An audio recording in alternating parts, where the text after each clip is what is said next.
This lecture is going to be about screening people before they exercise or before they engage in any type of exercise assessment that involves physical exertion. We'll also talk about different risk factors that are possible and things we could look out for. And then also we want to cover what an informed consent is. So our goal here, what we would call pre-participation health screening, is basically to identify if somebody's ready to exercise or not. So I put bullet points here to identify those with medical contraindications to exercise. That means someone who might have some type of medical condition that prevents them from safely exercising. Then also to help identify people who might benefit from some type of supervised program where they may need some monitoring during the exertion that they're doing. So the tools that we're going to discuss in this lecture include, we'll talk about the informed consent. There's an example in your textbook. We're mainly going to focus on something called the American College of Sports Medicine screening algorithm. And this is the most current system that's used to screen people to see if they're ready to engage in exercise or not. And if they are ready, what intensity they can engage at. So to get the answers that we need for this using this algorithm, we're going to have to pull out some information from the participants or clients. And so this is commonly done with some type of health screening questionnaire. So we'll discuss that really quick, which asks about their exercise history, medical conditions they might have, and anything else. We'll also talk about how to assess people's risk factors, whether they have certain risk factors for cardiovascular disease or not. And then there is a self-directed way of screening before exercise if someone doesn't have access to anything else. And it's just we call it the PAR-Q or PAR-Q Plus Physical Activity Readiness Questionnaire. So we'll discuss that briefly. So informed consent. Long story short, an informed consent is generally needed when you're getting information about somebody, whether that's a physical assessment like we're mainly talking about in here, or maybe someone's a participant in a research study, where there's some type of risk. But basically, anytime you're kind of engaging someone in some type of procedure that involves their health or any other type of risk, you want them to complete something called an informed consent. So it has ethical implications, legal considerations. And so the components, you can see I kind of listed some of the key components that I like to put in an informed consent. I know this is a long list. This is going to be more detailed than what you see in the textbook, but again, I like to have all my bases covered. So things that would go into an informed consent include things like the purpose of this assessment that we're doing and what procedures are going to be followed. Any risk. This is probably the most important thing. What are the risks involved or discomforts? And it should be noted that they are voluntarily participating, that they're not being coerced into doing whatever that you're going to have them do. On the return side, in addition to the risk, you want to also point out the benefits. And also responsibilities, like the client or individual has the responsibility to let you know if they think something's wrong, or maybe they have some type of health condition. So it's their responsibility to be honest about their own situation. And also there has to be a statement in there saying they're free to withdraw and quit at any point in time with no penalty. Then there's usually a statement about how you're going to maintain confidentiality and privacy, and then contact info, obviously, of the facility and the testers. And then what it generally ends with is some type of statement that verifies that the subject or participant understands and all their questions have been answered. And then there's a place for them to sign it. Usually you want a witness to sign it as well. So here's an example of an informed consent. This is out of your book, and like I said earlier, this is kind of a pretty simple one. So again, the more information you can put in informed consent, generally the better. It kind of covers all your bases in case anything happens and the individual can't say, well, I didn't know about that. So the more information you give them at the beginning, the better off you're going to be. All right, so on to the screening algorithm that the American College of Sports Medicine has put together.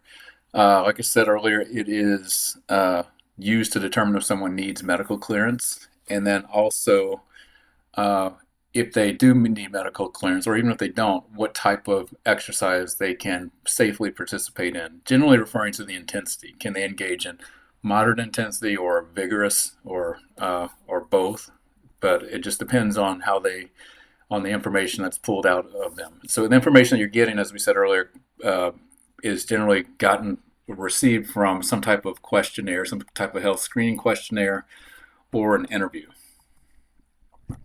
So this health history questionnaire that you would want to use to get all this information that you're going to need is going to ask about several things, like their medical history, their history of exercise, any symptoms they might have, family history of disease, and any other things that might be useful. And a lot of these health history questionnaires are site specific, meaning that if you go to a certain facility, they might have their own that's tailored to their facility. You go somewhere else, it might be a little bit different. So there's not generally one that's great for every situation, but there is one that is posted that ACSM and the American Heart Association have posted in the past. I'm going to show you that one.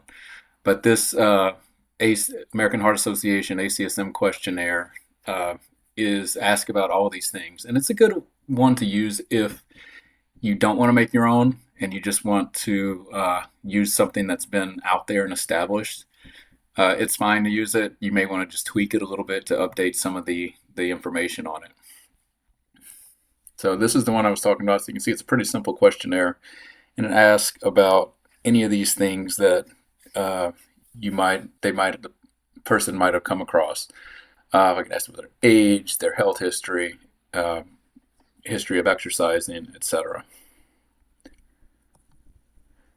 So into the screening algorithm, and this is figure 2.3 in your text.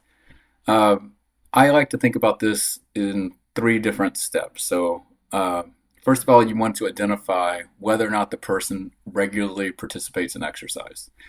And we'll talk about what that means in a sec. So that's step 1. Does the person regularly exercise?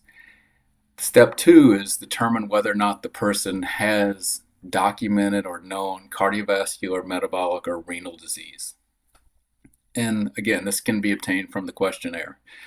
And then the other part of this is, does the person have any signs or symptoms? Even if they don't have documented or known disease, do they have any signs or symptoms of disease? And this is probably the most tricky part, because there's several signs and symptoms that I'm going to show you that are useful in using this algorithm. So these signs symptoms suggest whether or not the person might have cardiac disease or some type of pulmonary disease, even, or diabetes, cerebrovascular disease, or other vascular diseases. In this context, just a little side note, hypertension by itself is not considered cardiac disease. It's considered a risk factor, but it's not necessarily full-blown cardiac disease. And then 3, the last part of this is, this algorithm helps identify what intensity the person can engage in. So is this person cleared to engage in only moderate intensity exercise, or can they progress to vigorous intensity exercise? So at the end of the day with this algorithm, a person is going to be placed in one of 6 categories, and I'll show you that in the upcoming slides. But back to the first part of this, so the question is, are they a regular exerciser? What constitutes a regular exerciser? Well, this is what ACSM says. If they're regularly exercising at least 30 minutes of at least moderate intensity exercise at least 3 times a week, and it's been done consistently for the last 3 months. So you could frame questions on your health history questionnaire to ask this in this way. So how often do you participate in exercise? What do you do? What intensity? And you can answer this question with the information that they give you. And the other part of this was kind of step 2 in the previous slide. Does the person have signs or symptoms of cardiovascular, metabolic, or renal disease? And these are all, there's more detail on these in the textbook, table 2.1. But in a really quick, these are the major potential signs, symptoms of disease. So pain in the chest, neck, jaw, etc. that might be due to ischemia or lack of blood flow to the heart. Shortness of breath, and that's primarily talking about rest or at rest or with mild exertion. Obviously, everybody's going to be short on breath if they're exercising at a maximal intensity, but this refers to being out of breath at either just sitting there or walking around really mildly. Dizziness, syncope, fainting is a sign symptom. Orthopnea, paroxysmal nocturnal dyspnea, that's basically sleep apnea, or orthopnea is just trouble breathing in a certain position, like lying down. Ankle edema, ankle swelling is what that refers to. That's common in certain cardiovascular diseases, so that's a sign or symptoms. Palpitations, irregular heartbeats, tachycardia, like really fast resting heart rate. Intermittent claudication refers to lack of blood flow in the legs. So generally, there might be like shooting leg pain when somebody exercises. That's known as claudication, which is indicative of vascular disease. Known heart murmur, that would come out of their medical history. And then just overall, this kind of goes along with the second one, but unusual fatigue, shortness of breath with usual activity. So just being tired all the time, or just short of breath with everyday activities like walking down the street, doing things around the house, etc. So in the last part of this, as far as intensity, these are the standard categories of light, moderate, and vigorous. We talked about this previously, but this is straight out of the ACSM book. So what we're mainly going to be referring to is moderate and vigorous. So light is anything below that, as you can see. But you can see the different heart rate reserve / VO2 reserve ranges based on percentages, and then also the ranges based on METs. RPE is something we haven't talked about yet, but we'll talk about that a lot this semester. But RPE, rating of perceived exertion, just refers to a subjective rating of how hard you're exercising. And the scale we're going to use is 6 to 20. So 6 is no exertion, 20 is maximal exertion. And you can see the numbers in here reflect that. So 9 to 11 is light intensity. And as you go to moderate intensity, you see the same ranges we talked about before with METs and heart rate reserve and RPE of 12 to 13. Vigorous, same percentages we talked about before, 6 METs or greater, and then the RPE 14 or greater. And if that's too much for some individuals to comprehend, you can also use the verbal cues that are listed here. So somebody asks, I don't understand what moderate intensity exercise is. You can explain it like this. Like moderate intensity is intensity that causes a noticeable increase in heart rate and breathing. All right, so here is the algorithm. So if you find that someone is a regular exerciser based on that criteria, and they have no history or no signs symptoms of disease, they can do what they want. And this is hopefully going to be most of the people that you deal with. So they can continue exercising as they are, no medical clearance is needed. In my opinion, that's best case scenario. Now, what if they're a regular exerciser and they have a known history of disease, but they don't have any signs or symptoms? So meaning they're clinically stable, they have a history of disease, it's documented, but they don't have any signs or symptoms at that point in time. So since they're already exercising, because these are regular exercisers, they can continue moderate intensity without any medical clearance. But if they want to go up to vigorous intensity, they would need medical clearance. So they would need to get approval from a healthcare provider. Then the last part is if they're a regular exerciser and they have signs and symptoms of disease. So if they have signs or symptoms, that's a big red flag. So they should stop exercising and get medical clearance ASAP before continuing.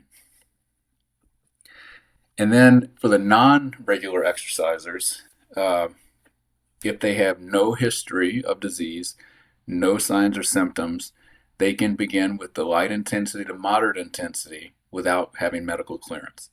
If they want to progress to vigorous intensity, they should only do that following ACSM guidelines after they've been engaged in a moderate intensity program. If they don't regularly exercise and they have a known history of disease, like documented disease, even if they don't have any signs or symptoms, they should obtain medical clearance before beginning an exercise program. And then worst case scenario, they're not a regular exerciser and they have signs or symptoms of disease, they need to get medical clearance before engaging in any type of exercise. All right, and this is what it looks like in your textbook. So uh, I like to type everything out so you can kind of clearly see it, but this is the exact same information. So this page refers to the non-exercisers, so you can see the three categories up here and what they can, whether or not medical clearance is needed, and what they can do. And then these are the exercisers. So kind of the same thing that I referred to earlier.